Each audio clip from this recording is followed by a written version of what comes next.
Ẹ kú dédé àsìkò yín gbogbo ibi tí ẹ ti ń gbọ́ mi lé lóko tàbí lẹ́yìn odi àti ní gbogbo ibi tí afẹ́fẹ́ ètò yìí fẹ́ dé.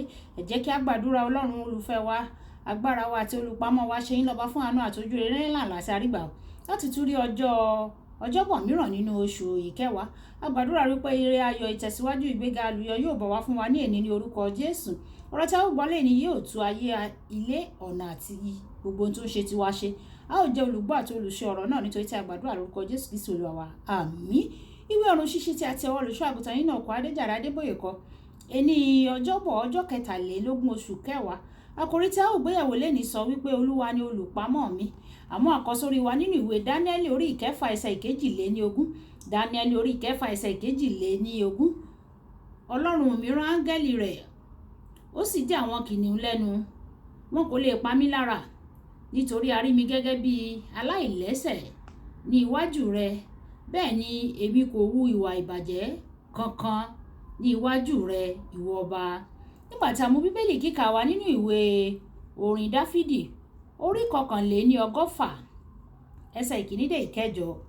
Orin Dáfídì, ìwé orin Dáfídì orí 121 ẹsẹ̀ ìkíní dé ìkẹjọ. Èmi yóò gbé ojú mi sí orí òkè wọn nì. Níbo ni ìrànlọ́wọ́ mi yóò ti wà? Ìrànlọ́wọ́ mi yóò ti ọwọ́ Olúwa wá, tí ó dá ọ̀run òun ayé. Òun kì yóò jẹ́ kí ẹsẹ̀ kí ó yẹ̀, òun kì yóò jẹ́ kí ẹsẹ̀ rẹ kí ó yẹ̀. Ẹni tí ń pa ọ́ mọ́ kì í tó gbé. Kíyèsí, ẹni tí ń pa Ísírẹ́lì mọ́ kì í tó gbé, bẹ́ẹ̀ ni kì í sùn. Olúwa ni olùpamọ́ rẹ. Olúwa ni òjìji ní ọwọ́ ọ̀tún rẹ. Oòrùn kì yóò pa ọ́ ní ìgbà ọ̀sán, tàbí òṣùpá ní ìgbà òru. Olúwa yóò pa ọ́ mọ́ kúrò nínú ibi, yóò pa ọkàn rẹ mọ́. Olúwa yóò pa àlọ àti àbọ̀ rẹ mọ́ láti ìgbà yìí lọ àti títí láé. Àmín. Wàyí, ẹ tẹ́tí bẹ̀lẹ̀ jẹ́ láti gbọ́ ohun tí olùṣọ́ àgùntàn yín náà kọ Adéjàre Adébóyè ní fún wa ní èní ọjọ́bọ̀. Ìgbà tí o bá ṣe Jésù ní Olúwa rẹ, ìwọ yóò gbádùn ìpamọ́ látòkè wá o. Ibi kíkà wa tòní sọ pé ẹni tó pa Ísírẹ́lì mọ́ kì í sùn, bẹ́ẹ̀ ni kì í tó gbé. Nígbà tí Ọlọ́run bá pa ẹnìkan mọ́, ohunkóhun tàbí ẹnikẹ́ni kò lè ṣe é ní ìjàmbá o. Ìwé Róòmù orí 8 ẹsẹ̀ 21. Ní ọ̀pọ̀ ọdún sẹ́yìn, ọ̀kan lára àwọn ọmọ mi obìnrin, ó ń sìnrú fún ìjọba Nàìjíríà ní Port Harcourt, olú ìlú ìpínlẹ̀ ní gúúsù Nàìjíríà, gẹ́gẹ́ bí ara ètò tí a ṣe fún àwọn ọmọ tí ó parí ilé ẹ̀kọ́ gíga. Ní àkókò yẹn, wọ́n ṣẹ̀ṣẹ̀ ṣe ọ̀nà tuntun kan tí ó já sí Port Harcourt láti ìlú Èkó ni. Èyí sì máa ń mú àwọn awakọ̀ sáré àsápajúdé nítorí pé ọ̀nà náà dára gidigidi, ó sì tẹ́jú. Ní ọjọ́ kan, ó rin ìrìn àjò láti Èkó lọ sí Port Harcourt. Ó sì jókòó ní ẹ̀yìn ọkọ̀ tí ó wọ̀. Lójijì, táyà iwájú ọkọ̀ náà fọ́. Ọkọ̀ náà sì bẹ̀rẹ̀ sí ní gbókìtì. Lórí eré, ó kígbe Jésù. Bí ọkọ̀ náà ti ń tàkìtì ní ìgbà àkọ́kọ́, ọwọ́ ẹ̀rí kan gbé e láti ojú fèrèsé nínú ọkọ̀. Ó sì gbé e jókòó ní ẹ̀bá ọ̀nà. Ó ń wo ọkọ̀ náà bí ó ti ń tàkìtì lẹ́ẹ̀márùn-ún kí ó tó dúró. Àwọn ènìyàn sáré lọ síbẹ̀, wọ́n sì rí i tí ó jókòó ní ẹ̀gbẹ́ ọ̀nà. Nígbà tí wọ́n bi í, ó ṣe dé ibí.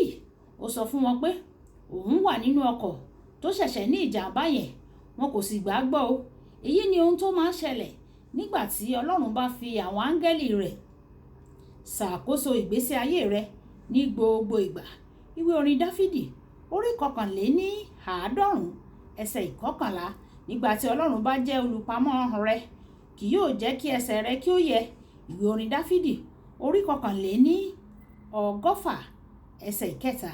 Nígbà tí àwọn ènìyàn bá ń kẹ́dùn nípa ètò ọrọ̀ ajé fún àpẹẹrẹ, ìwọ kò ní ìmọ̀lára o, nítorí pé Olúwa ni olùpamọ́ rẹ.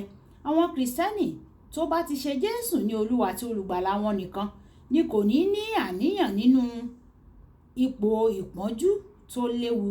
Bí Dáníẹ́lì ṣe wà nínú ihò àwọn kìnìún tí ebi ń pa, Ọlọ́run rán áńgẹ́lì rẹ̀ láti pa inú àwọn kìnìún mọ́. Ó sì dá wọn dúró láti má ṣe ibi sí Dáníẹ́lì, nítorí pé ó jẹ́ ọmọ Ọlọ́run, Ọlọ́run sì ni olúwa rẹ̀. Ó sì jẹ́ bùkátà Ọlọ́run ní ọjọ́ tó tẹ̀lé.